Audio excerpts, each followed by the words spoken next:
Here it's good morning. For you, I'd assume it's like good early evening or good late afternoon. Yeah, 4 p.m. So perfect There you time for a go. nap. Yeah. Well, you're past the coffee or tea part of the day, but how's your Yeah. day going aside from having to talk to American press, asking you the same 5 questions over and over and over again? Oh, I'm looking forward to that already. Yeah, it's gone well. It's good. Just working. We were away in the studio last week, and so nice to be home, see my girls. Yeah, all good really. A video of yours really caught my attention from December when you were watching the unveil of how many Spotify listens and minutes you had.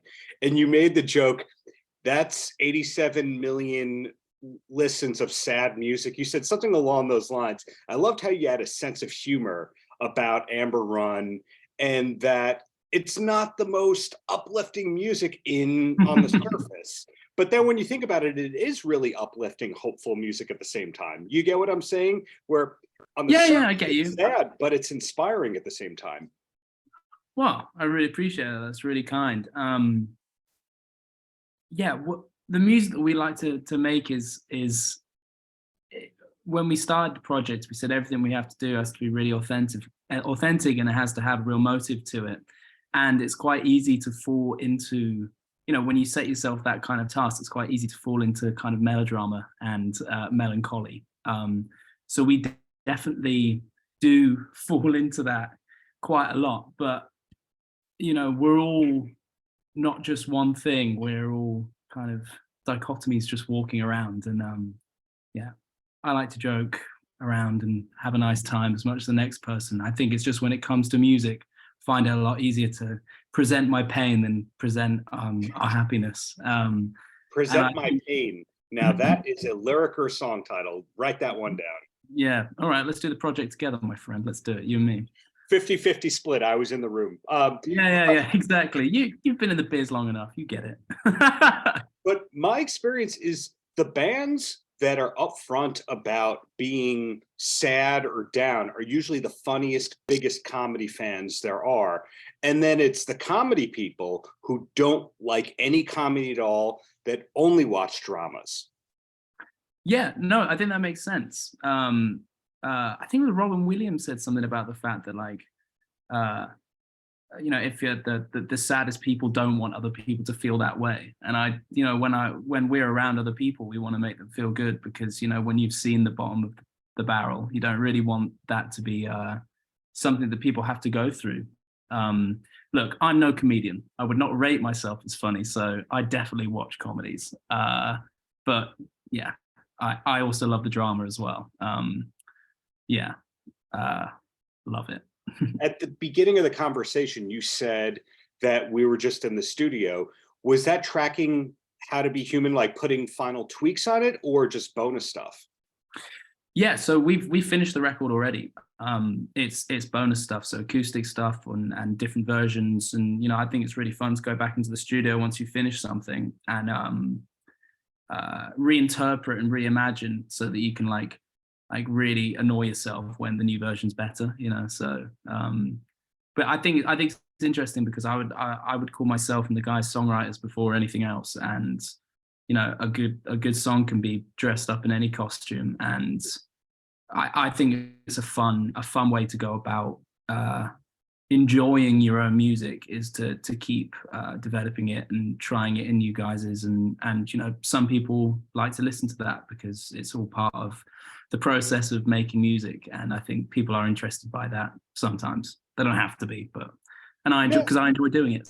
So well, there is a title track on this album. Did you know outright, hey, the album's called How to Be Human, or did the track strike something with you and then later on you figured maybe there's a theme here?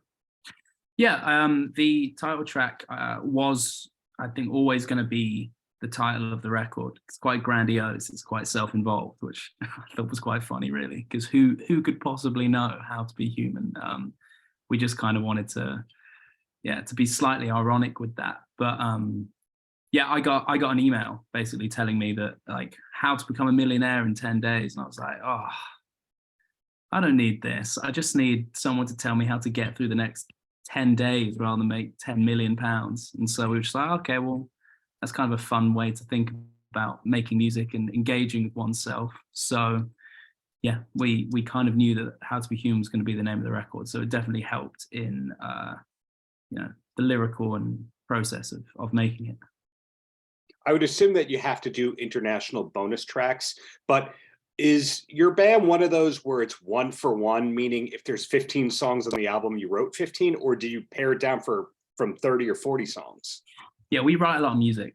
I write a lot of music as well for other folk, and yeah, there was a lot of music made for this record, but you have to choose what feels like snapshots in time of what we were trying to say whilst making this particular record, and that's a difficult whittling down process. But we're just pushing air. It's just music, and not to like demean that or demote that to anything, but I think all songs will have their moment in the sun. It's important that you get across what you're trying to say more than just kind of taking all the best you could possibly take from everywhere and it being some kind of like Frankenstein. At what point did you realize, because this band, the roots of it go back to your childhood, these are your friends, and this is not the first band that's happened with, of course, U2 and the Red Hot Chili Peppers, Clutch. We've seen a lot of bands where childhood friends turned it into a career. But at what point did you all realize this wasn't just a garage band or a basement band, but actually a career? Well, that's really interesting because, I mean, we're aware that it is a career and something that we're like doing and we're really enjoying getting better and developing. But I think because we're all such good friends and we've been friends for such a long time, that still feels like that garage band mentality. Like we still just kind of write the songs together in a room. We don't sit in some like fancy studio and like, work as we go. It's still like friends bickering and like, like getting pissed off with each other because it's a brotherhood at this point.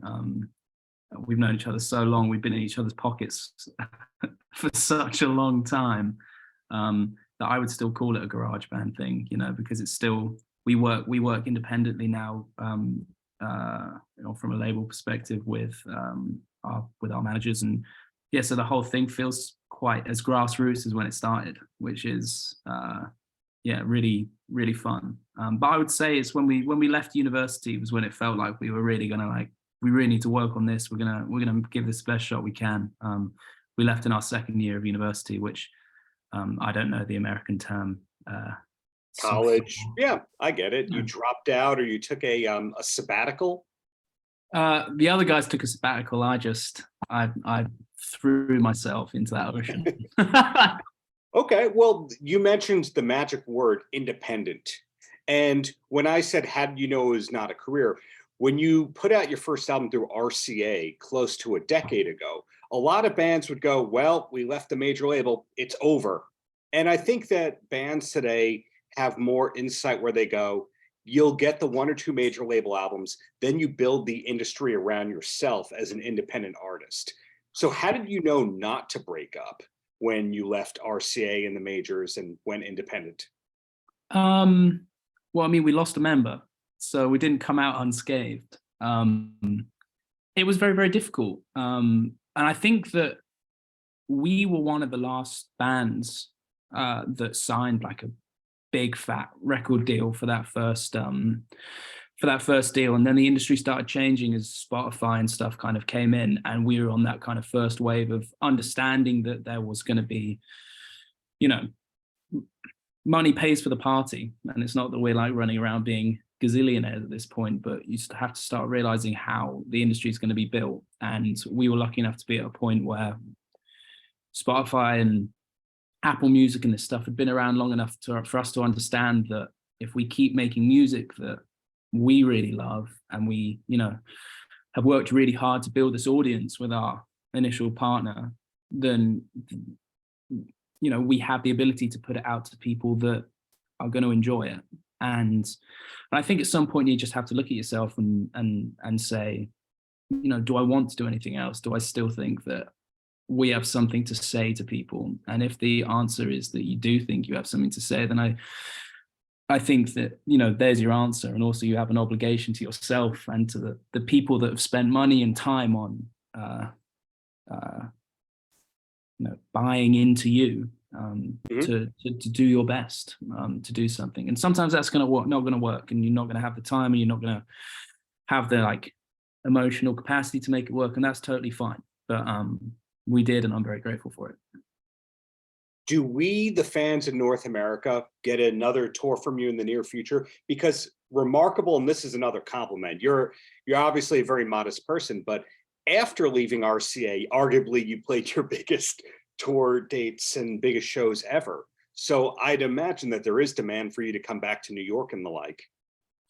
Absolutely, we're very much planning to come back. You know, post-COVID's a little bit fruity, and with just the way the world's makeup is at the moment, it's a little bit kooky, but we definitely have plans to come back. You know, it was on a end of the second, beginning of the third record before we even could vaguely afford to come to the States. And I remember we were supposed to play at a place in New York called Baby's All Right or something like that. Baby's All Right in Brooklyn. Yeah, you got it. And that sold out in like 20 seconds. So we like upgraded the Music Hall of Williamsburg. So like we have a real love affair with coming and playing in New York, and we have a real love affair of playing in the States. You know, we grew up on bands like, you know, Paramore and Panic at the Disco when they first came out, and Fall Out Boy, and that was the music that we kind of grew up listening to. So we were like, imagine being able to go play in the States, imagine being able to do that. And now, having done it, you know, many times, it's exciting as if we haven't done it before, because we get to come back and see new places, and, you know, play in towns that we just heard about on the TV. So yeah. Well, down to the last two questions before I let you go. This is a new album for us, How to Be Human, but in your case, as the person who wrote it, as a creative person, you mentioned before, hey, we're always writing stuff. We're songwriters primarily. Are you already thinking about the next album, or are you a one album at a time kind of person? No, I love this record and I want to give it its moment. But personally, and I can speak for the rest of the guys as well, just like just really love making music. It's a privilege and a pleasure just to be able to sit there and push air around. I think it's funny that we get the opportunity to do it. And what else is there to do with a day? You know, there's only so much TV you can watch. We love making music, and I don't think there's a day where I won't attempt to do something. And sometimes the stuff's good and sometimes the stuff's bad, but you know, you got to go through a lot of rubbish to get to some gold. So, well, you actually segued into the last thing that I wanted to know without even trying, and that was if you had a TV recommendation for me and my wife. Because every time we finish a show, we go, "What's next?" And you figure you got to go to the literate, cultured people and go, "What are you watching?" So we can watch it too. Literate and cultured, honestly, you don't know me at all. I am trash, pure trash. Well, that means Love Island and all that. I get it. Oh no, never. I'm not quite that trash. I'm not even good looking enough to watch it, let alone play a part in it. In terms of film or TV, I watched Under the Banner of Heaven or something like that with Andrew Garfield. It's about Mormonism. I thought it was really interesting. First couple of episodes were quite cool. In terms of like books, maybe I've been reading a lot recently. I'm a bit of a sci-fi person. Been reading that the Dune series, and I've really been enjoying that. But then also The Heart's Invisible Furies, I think by John Boyne, and I was blown away by that book as well. So I'm just pretending to be literary by talking about books rather than TV. But yeah, I also have a young daughter, so chances for watching TV are now few and far between, unless you like, I don't know, Blue's Clues or Paltrocast.